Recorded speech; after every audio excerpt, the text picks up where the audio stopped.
Assalamualaikum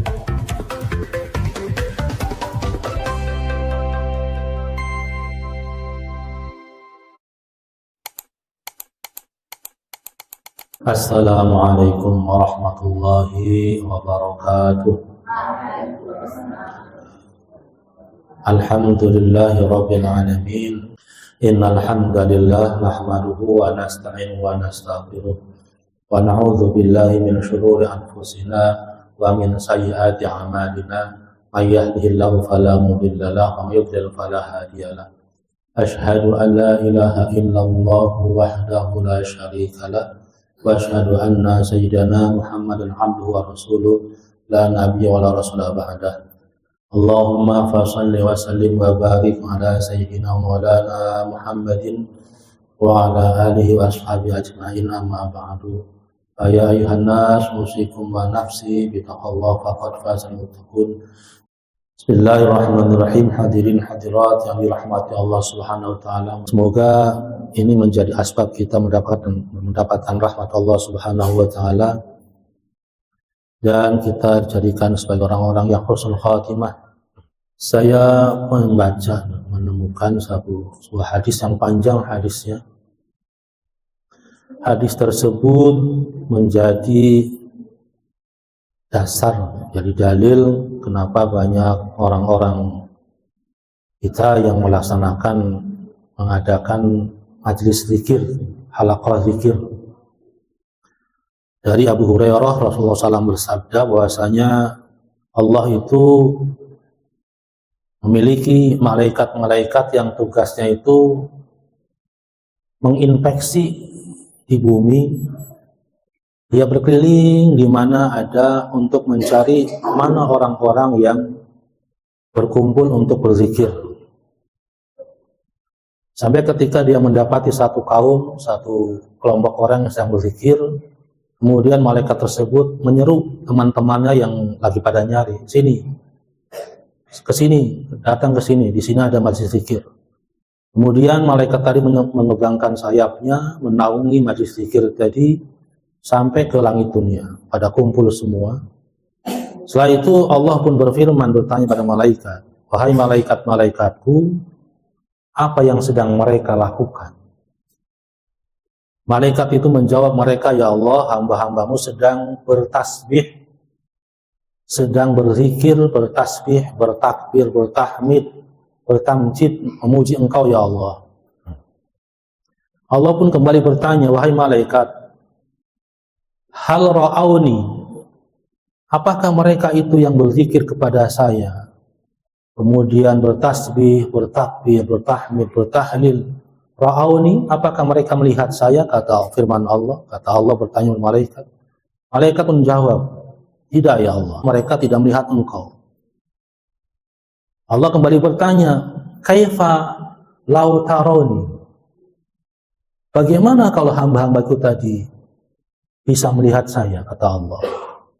Para malaikat menjawab, pasti mereka akan lebih giat lagi dalam berzikir, lebih semangat lagi dalam ibadah, lebih bersungguh-sungguh lagi dalam taat padamu ya Allah, lebih serius lagi dalam bertakbir, bertahmid, bertahlil. Kemudian Allah pun bertanya pada malaikat, malaikat, kira-kira mereka begitu itu mereka minta apa dari saya? Malaikat menjawab, ya Allah, mereka itu minta surgamu ya Allah.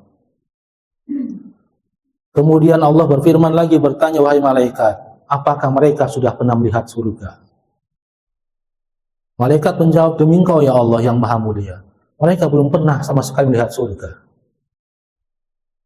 Allah pun berfirman lagi, bertanya, wahai malaikat, bagaimana kalau mereka itu bisa melihat surga?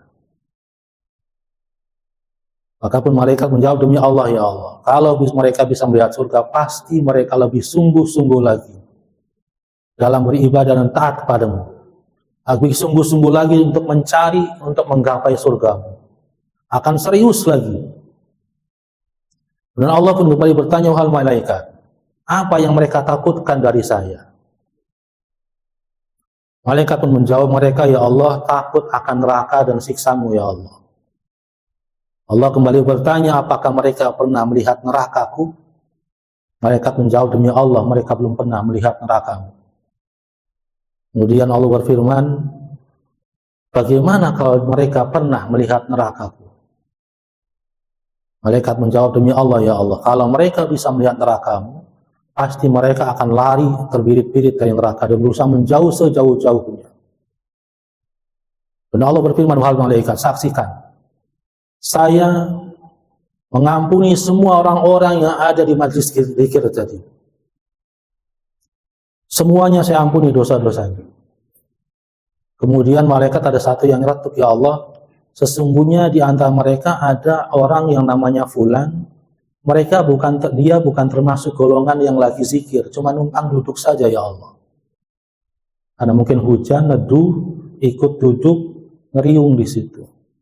Kata Allah, dia termasuk orang-orang yang bersama ahli zikir tadi. Saya ampuni dosa-dosanya.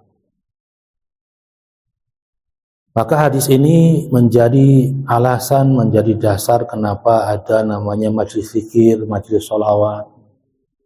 Karena sungguh kita semua mengharapkan surganya Allah dan ridhonya Allah, serta berharap untuk tidak mendapatkan murka dan nerakanya Allah SWT. Kemudian dengan hadis ini juga menjadi dasar bahwasanya kita ini diperintahkan untuk supaya benar-benar menjaga iman dan Islam kita dan menjadi umat yang dibanggakan oleh Allah Subhanahu wa taala di kalangan para malaikatnya. Kita beriman, yakin pada Allah, Allah itu ada tanpa harus melihat Allah. Dan sesuai dengan firman Allah dalam surat Al-Baqarah, Alif Lam Mim, dzalikal kitabul la raiba fihi hudal lil muttaqin. Petunjuk bagi orang-orang yang bertakwa. Siapa orang-orang bertakwa? Alladzina yu'minuna bil ghaibi wa yuqimuna sholata wa mimma razaqnahum yunfiqun. Tanda orang bertakwa itu adalah pertama dia beriman kepada hal yang gaib, yaitu Allah Subhanahu wa taala, zat yang maha gaib Allah. Kemudian habis itu mendirikan sholat dan menginfakkan sebagian hartanya. Maka dengan kategori ini, semua umat Islam yang sudah melafadzkan asyhadu an la ilaha illallah wa asyhadu anna Muhammadar Rasulullah, maka termasuk orang yang bertakwa. Maka para ulama pun mendefinisikan takwa itu ada beberapa tingkat. Tingkat yang dasar adalah tingkat dia beriman pada Allah, bersyahadat, walaupun belum pernah melakukan ketaatan. Ini takwa yang paling dasar. Sudah pokoknya masuk Islam aja dulu. Salatnya enggak, apanya enggak. Ini takwa yang paling dasar sekali, yang paling enteng sekali. Naik berikutnya adalah takwa di mana dia sudah melaksanakan perintah-perintah Allah walaupun kadang-kadang masih bermaksiat pada Allah. Yaitulah kategori kita. Takwa tingkat kedua. Masih senang bisa melaksanakan perintah Allah, akan tetapi kadang juga masih bermaksiat pada Allah. Kemudian takwa tingkatan ketiga lah takwa di mana orang yang sudah benar-benar taat pada Allah, melaksanakan perintah-perintahnya dan menjauhi semua larang-larangannya. Ini takwa tingkat yang ketiga, yang luar biasa. Maka benar ketika khotib itu ketika hari Jumat berkhutbah, mari kita sama-sama meningkatkan ketakwaan kita. Dalam artian terus beriman pada yang gaib, yaitu Allah SWT. Hingga akhirnya Rasulullah pun bersabda dalam sebuah hadis, ketika dalam sebuah majlis Rasulullah bertanya pada para sahabatnya, siapakah yang imannya paling keren di kalangan makhluk-makhluk Allah itu? Para sahabat menjawab, imannya para malaikat. Rasulullah bersabda, bukan termasuk imannya para malaikat yang keren imannya. Kenapa ya Rasulullah? Karena malaikat hidup berdampingan dengan Allah, bagaimana tidak beriman? Malaikat berada satu kawasan dengan Allah Subhanahu wa taala. Kemudian bersama para sahabat menjawab, kalau gitu imannya para nabi dan rasul ya Rasulullah. Itu imannya paling keren. Kata Rasulullah, balik menjawab, bukan. Iman yang paling keren bukan imannya para nabi dan rasul. Kenapa bukan? Karena nabi dan rasul Allah turunkan malaikat kepadanya, kemudian Allah turunkan risalahnya pada para nabi dan rasul, maka bagaimana dia tidak beriman? Dia bisa melihat malaikat dengan izin Allah. Maka kalau nggak beriman, ya nggak keren imannya. Kebangetan kalau nggak beriman. Akhirnya para sahabat menjawab, kalau begitu imannya kami ya Allah, ya Rasulullah, para sahabatnya. Iman yang paling keren. Kata Rasulullah, bukan juga.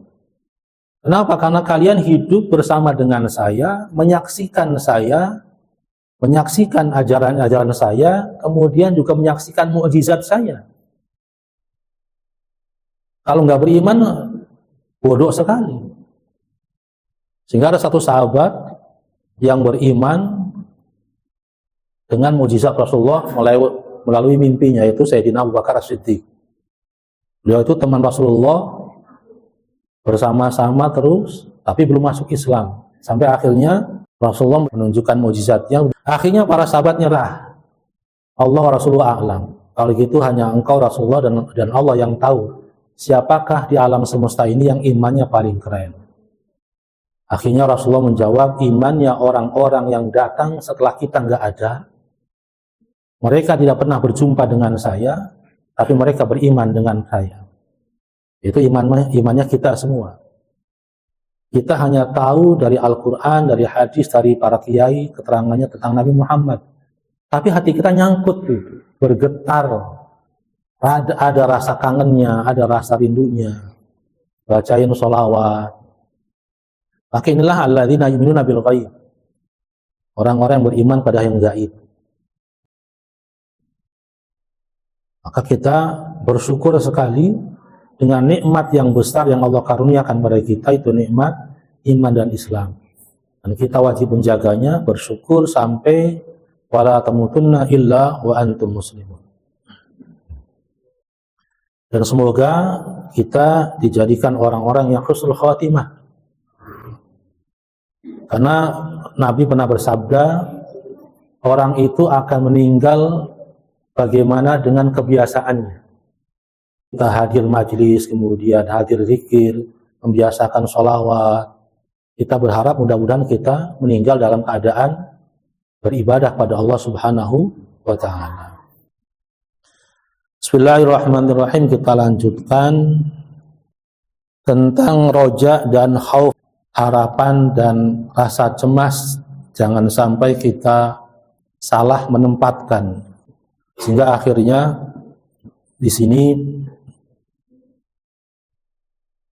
ada ungkapan wa kullu raja'in la yahmalu ala fi'lil muwafiqati wa kullu khafin la yahmalu ala tarkil mukhalafati ma'dudani 'inda arbabil basairi minatil hati wasyahawati allati la hasila laha wa la qaila tahtaha li'anna man raja syai'an talabahu wa man khafa syai'an haraba minhu la mahala. Dan setiap rasa harapan yang tidak menyebabkan orangnya untuk melakukan amal-amal ibadah yang mendekatkan kepada Allah, dan juga setiap rasa takut yang tidak menyebabkan orang tersebut meninggalkan hal-hal yang dilarang oleh Allah, itu adalah hal-hal yang sia-sia. Ya. Tidak ada hasilnya dan percuma. Kita berharap ampunan Allah Subhanahu wa ta'ala. Kita berharap rahmat Allah. Tapi harapan kita tidak mewujudkan kita untuk melakukan ketaatan. Tidak mewujudkan, tidak membawa kita untuk rajin ibadah. Maka sia-sia saja. Begitu juga sebaliknya, rasa takut kita terhadap siksa Allah, terhadap murka Allah, tidak mengantarkan kita untuk meninggalkan maksiat. Maka sia-sia saja. Itu sama saja dengan para pembohong, mengatakan cinta kepada Allah tetapi amalannya bukan amalan yang Allah ridhoi. Sebaliknya, dengan rasa takut kita kepada Allah mengantarkan kita untuk tidak melaksanakan, tidak bermaksiat pada Allah Subhanahu wa taala. Wa'lam annan nasa salasatun. Wa'lam, dan ketahuilah oleh kalian, annan nasa, bahwasanya manusia itu salasatun, ada 3 golongan. Yang pertama, abdun qad anaba ila rabbih wa ba'anat nafsuhu bihi wa anqasha'at dhulumatu syahwatihi bi asyraqi anwaril qurbihi alam tabqa lahu ladzatun illa fi munajatihi wa la rahata illa fi muamalatihi fasara raja'uhu syauqan wa mahabbatan wa khawfuhu ta'ziman wa haibatan.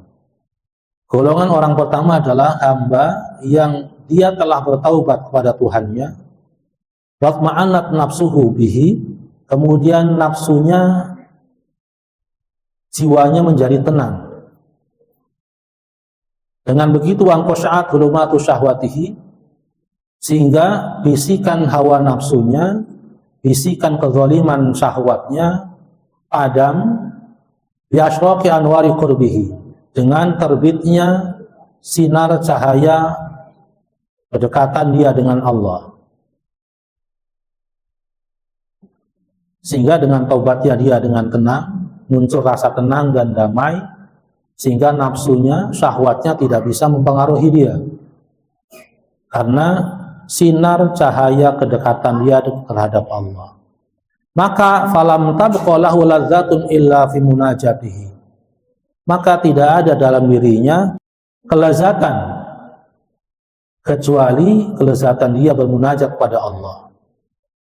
Wala rahatun illa fi muamalatihi, dan rasa tidak ada ketenangan, tidak ada istirahat yang enak illa fi muamalatihi, kecuali selalu bermuamalah dengan Allah SWT. Di mana saja adanya tetap ingatnya Allah Subhanahu wa taala. Fasara raja'uhu syauqan wa mahabbatan, maka jadilah rasa harapnya tadi menjadi syauqan wa mahabbatan, rasa rindu dan rasa cinta. Wa khawfuhu ta'ziman wa hibatan, dan rasa takutnya kepada Allah muncul menjadi rasa penghormatan dan rasa mengagungkan Allah SWT. Ini tingkatan orang yang pertama, orang yang sudah taubat, kemudian istiqomah dengan taubatnya, sehingga jiwanya menjadi tenang dan tidak bisa dibisiki lagi oleh nafsu. Yang ada hanya kelezatan bermunajat pada Allah. Ini kategorinya orang-orang tasawuf seperti Imam Hasan Al-Basri, kemudian Rabi'ah Al-Adawiyah, sehingga menjadi roja dan khaufnya berubah. Rojanya menjadi rindu dan cinta, khaufnya menjadi ta'ziman, mengagungkan Allah, bukan takut kepada siksanya lagi.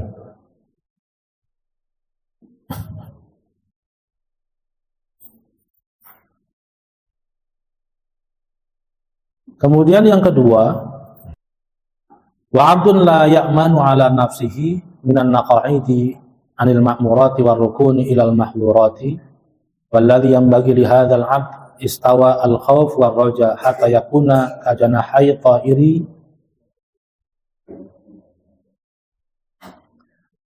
Yang kedua ini golongan orang yang la ya'manu ala nafsihi minan naqa'idi anil ma'murat. Golongan hamba, golongan orang yang belum aman atas nafsunya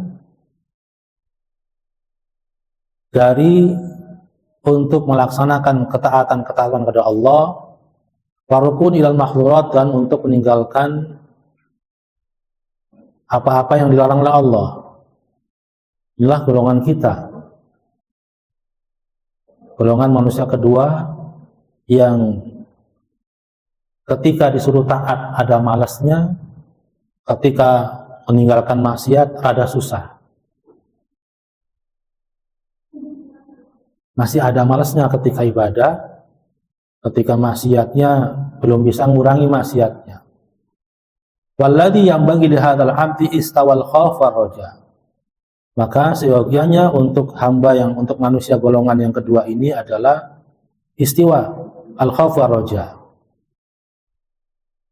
yaitu menyamakan antara rasa takut dan harapnya, menjadi imbang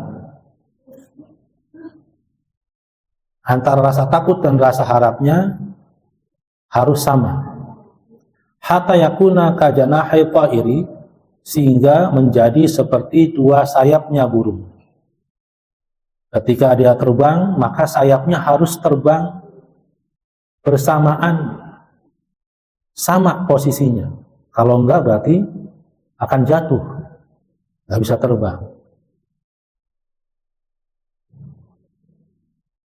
Waqala alaihi salam, maka dengan itu Rasulullah bersabda, law wazana khauful mu'mini wa raja'uhu la tadala wa hadha halun aktsaril mu'minina. Rasulullah bersabda, kalau sekiranya ditimbang cemas dan harapnya seorang mukmin, la tadala, maka pasti akan seimbang, akan adil. Wa hadza halun aktsarul mu'minin, dan ini, kondisi ini adalah kondisi yang paling banyak bagi orang-orang yang beriman, bagi kondisi kita. Kondisi yang pertama itu orang-orang wali, para wali. Kalau yang kondisi yang kedua ini kadang taat, kadang maksiat, maka kata Rasulullah harus adil, harus imbang. Maksudnya ketika kita bermaksiat ya segera bertobat, takut dari siksa Allah, jangan dilama-lamakan. Kemudian berusaha menjaga ketaatan kita pada Allah, berusaha menjaga ibadah kita, berusaha taat semampu kita, kemudian menjauhi maksiatnya sekuat kita. Karena ini kebanyakan kondisi seorang mukmin adalah seperti itu. Antara takut dan harapnya sama.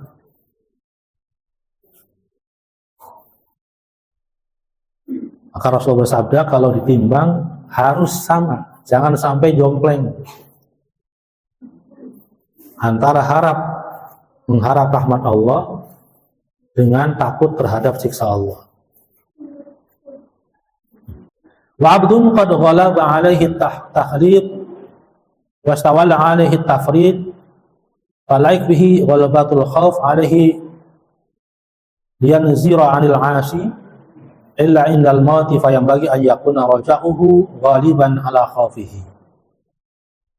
Kondisi yang ketiga, golongan orang yang ketiga adalah qad ghalaba alaihi takhlid, golongan orang yang telah dikalahkan atas dirinya kesalahan-kesalahan, wastawalla alaihi tafrid, dan dikuasai oleh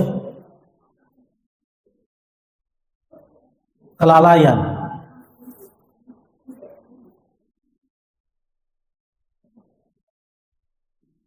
Ini golongan orang yang ketiga, golongan yang kalah oleh hawa nafsunya, yang dirinya dikuasai oleh hawa nafsunya, sehingga banyak melakukan kesalahan-kesalahan dan perbuatan maksiat. Ibadahnya jarang. Ini kebanyakan orang-orang yang jarang ngaji, orang-orang yang gak mau ngaji, yang ketika disuruh perintah sholat susah sekali sholatnya, yang ketika disuruh puasa, datang bulan Ramadan dia nggak puasa, tapi dirinya beriman, dirinya Islam, mengucapkan syahadat. Ketika ditanya kenapa nggak puasa, males, nggak kuat, padahal kalah sama anak SD pada puasa. karena dirinya dikalahkan oleh hawa nafsunya. Dia nggak belajar untuk mencari ilmu, sehingga dengan ilmu dia bisa mengalahkan, mengendalikan hawa nafsunya. Bisa melatih hawa nafsunya. Karena sungguhnya kita semua ini ada hawa nafsu yang harus kita latih.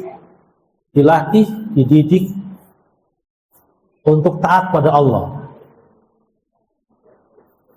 Maka salah satu cara untuk mendidik hawa nafsu adalah dengan berpuasa tadi. Kalau orang jarang berpuasa, enggan berpuasa, maka dia selamanya tidak akan bisa mengendalikan hawa nafsunya. Karena dalam satu riwayat, ketika nafsu ditanya oleh Allah, siapa saya? Kata Allah, nafsu menjawab, ya engkau saya. Akhirnya Allah lemparkan ke dalam neraka yang panas luar biasa sampai gosong. Diangkat, ditanya, jawabnya masih gitu. Siapa saya? Saya, engkau. Allah lemparkan ke tempat yang paling dingin sampai membeku. Hawa nafsu tadi ditanya, ya begitu lagi. Sehingga akhirnya Allah kasih dia nggak kuat, nggak makan. Sampai kurus, sampai lemes, ditanya siapa saya, baru engkau Tuhan saya hambamu. Maka dalam diri kita ini ada hawa nafsu yang harus kita latih, kita didik dengan puasa. Maka dengan ada kewajiban puasa sebulan tadi, Allah ingin mengajarkan kepada kita untuk bisa melatih, mendidik hawa nafsu kita. Bukan mematikan, tapi mengendalikan, mengajarkan, mendidik, agar hawa nafsu kita itu tunduk dan patuh pada Allah. Falaik bihi ghalbatul khafi alaihi liyanzira 'anil asi. Maka yang cocok untuk orang yang ketiga ini ghalbatul khauf alaihi. Dia harus memenangkan rasa takutnya atas dirinya agar bisa mengurangi perbuatan maksiatnya. Bagi orang yang ketiga ini, golongan ketiga, dia harus membesarkan rasa takutnya kepada Allah. Takut akan siksa Allah. Sehingga dengan begitu, dia bisa mengurangi perbuatan maksiatnya. Illa indal mauti, kecuali ketika menjelang mati, yang bagi ayyakuna roja'uhu ghaliban ala khafihi. Faqad qala alaihi salam, la yamutu ahadukum illa wa huwa husnul dzan billah. Kecuali ketika mendekati maut, mendekati kematian, maka orang yang golongan ketiga ini seharusnya menjadikan harapannya kepada Allah di atas rasa takutnya. Rasulullah bersabda, la yamutu ahadukum illa wa huwa husnul dzan billah. Tidaklah seorang kalian meninggal kecuali dia harus dalam keadaan husnudzon pada Allah. Ketika dia hidupnya harus menjadikan rasa takut yang pada Allah lebih besar ketimbang harapannya. Kenapa? Supaya mengurangi perbuatan maksiatnya, sehingga dia tidak nemen-nemen dalam bermaksiat. Tapi ketika hendak meninggal, dia harus menjadikan rojaknya, rasa harap pada Allahnya lebih besar daripada rasa takutnya, sehingga dia husnudzon pada Allah. Ketika meninggal, Allah sudah mengampuni dosa-dosanya, maka akan meninggal dengan tenang. Mudah-mudahan semoga Allah sudah mengampuni dosa-dosa kita, jadi ketika meninggal tenang. Wallahu a'lam bishawab. Subhanakallahumma bihamdika asyhadu an la ilaha illa anta astaghfiruka wa atubu ilaik. Wassalamualaikum warahmatullahi wabarakatuh.